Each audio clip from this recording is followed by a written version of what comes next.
పనితో రెండు ప్రయోజనాలు సాధిస్తోంది ఆంధ్రప్రదేశ్లోని కూటమి ప్రభుత్వం. రాజధాని అమరావతి పనుల్లో భాగంగా ఐకానిక్ హైకోర్టు నిర్మాణం కీలక దశకు చేరుకుంది. బేస్మెంట్, గ్రౌండ్ ఫ్లోర్తో పాటు 7 అంతస్తుల్లో నిర్మిస్తున్న హైకోర్టు భవనం కోసం మొత్తం 45,000 టన్నుల స్టీల్ను వినియోగించుకుంటున్నారు. ఇక రాష్ట్ర ఉన్నత న్యాయస్థాన భవన నిర్మాణం కోసం వినియోగించే ఉక్కును విశాఖ స్టీల్ ప్లాంట్ నుంచే కొనుగోలు చేస్తున్నారు. ఈ చర్య ద్వారా అమరావతి నిర్మాణాల్లో పటిష్టమైన, నాణ్యమైన ఉక్కును వినియోగించడంతో పాటు విశాఖ స్టీల్ ప్లాంట్కు భారీ ఆర్డర్లు ఇవ్వడం ద్వారా సంస్థను ఆర్థికంగా బలోపేతం చేసినట్లు అవుతోంది. 25,000 కోట్ల రూపాయల భారీ నష్టాల్లో ఉన్న విశాఖపట్నం స్టీల్ ప్లాంట్ను ప్రైవేటీకరించాలని కేంద్ర ప్రభుత్వం ఆలోచన చేసింది.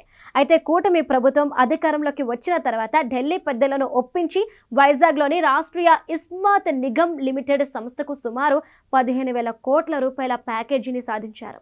కేంద్ర ప్రభుత్వం 12,500 కోట్ల రూపాయలు స్టీల్ ప్లాంట్లో పెట్టుబడి రూపంలో నిధులు మంజూరు చేయగా, రాష్ట్ర ప్రభుత్వం 3,000 కోట్ల రూపాయలు విలువైన రాయితీలను ప్రకటించింది. అమరావతిలో 21 లక్షల చదరపు అడుగుల విస్తీర్ణంలో హైకోర్టు భవనం నిర్మిస్తున్నారు.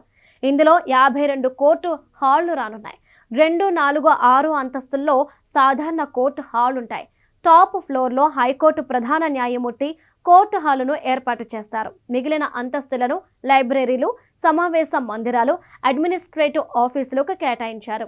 హైకోర్టు భవనంతో పాటు సచివాలయం, అసెంబ్లీ, అధికారుల నివాస గృహాల నిర్మాణంలోనూ వైజాగ్ స్టీల్ను వినియోగిస్తున్నారు. అంటే ఒకవైపు రాజధాని నిర్మాణంతో పాటు మరోవైపు విశాఖ స్టీల్ ప్లాంట్కు భారీ స్థాయిలో రెవెన్యూ అందిస్తున్నారు.